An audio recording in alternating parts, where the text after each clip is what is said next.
శ్రీ గురుభ్యో నమ. సుజ్ఞాన దీపమను గురుగీతల నుండి వేళ మనం 3వ అధ్యాయమునందు 3 శ్లోకాలని పరిశీలన చేసుకుందాం. 198, 199, 200 శ్లోకాలని పరిశీలన చేసుకుందాం.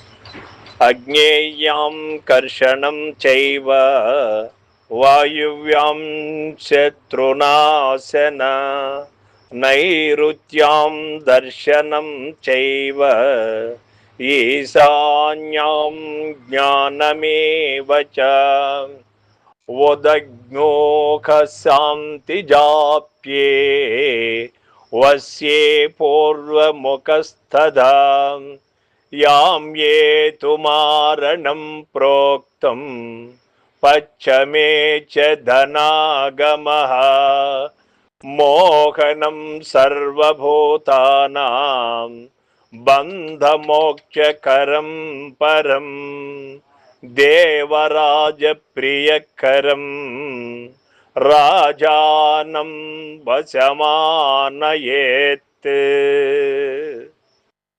ఓ పార్వతి, ఈ గురుగీత ఆజ్ఞేయము ఒకముగా జపించిన ఎడల శత్రువునకు బాధయును, వాయువ్యము ఒకముగా జపించిన ఎడల శత్రునాశనమును, నైరుతి ముఖముగా జపించనే నిమంత్ర దేవతా దర్శనమును, ఈశాన్య ముఖముగా జపించిన ఎడల పరబ్రహ్మ జ్ఞానమును కలుగుతున్నది.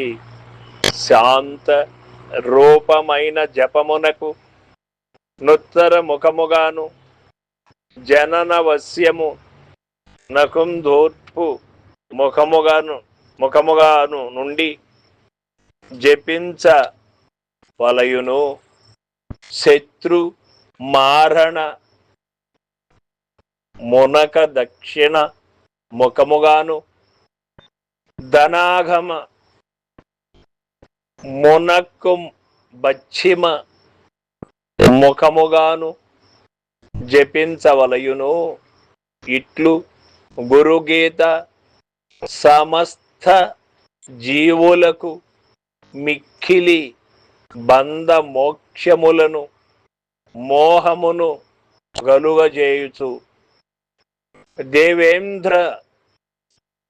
దేవేంద్రునకు ప్రీతికరమై రాజవశ్యమును కలుగజేయును అని మనకు చెబుతూ ఉన్నాడు పరమేశ్వరుడు.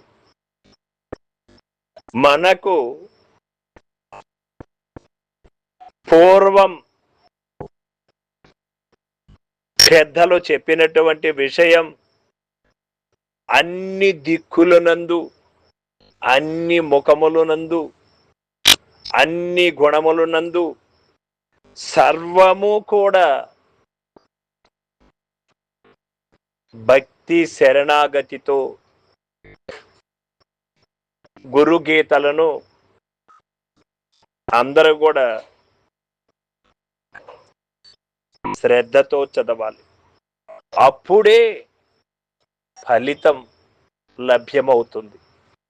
ఒక దిక్కు అని కాదు, సర్వ దిక్కులయందు,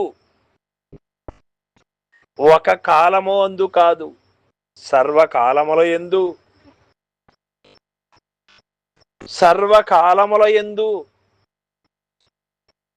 సర్వము గురు ప్రార్థనని చదువుతూ ఉండాలి. అప్పుడే నీకు నిజమైనటువంటి స్థితి కలుగుతుంది అని మనకు తెలియపడుతూ ఉన్నది. సర్వం సద్గురు పాదార్పణమస్తు. జై గురుదేవ.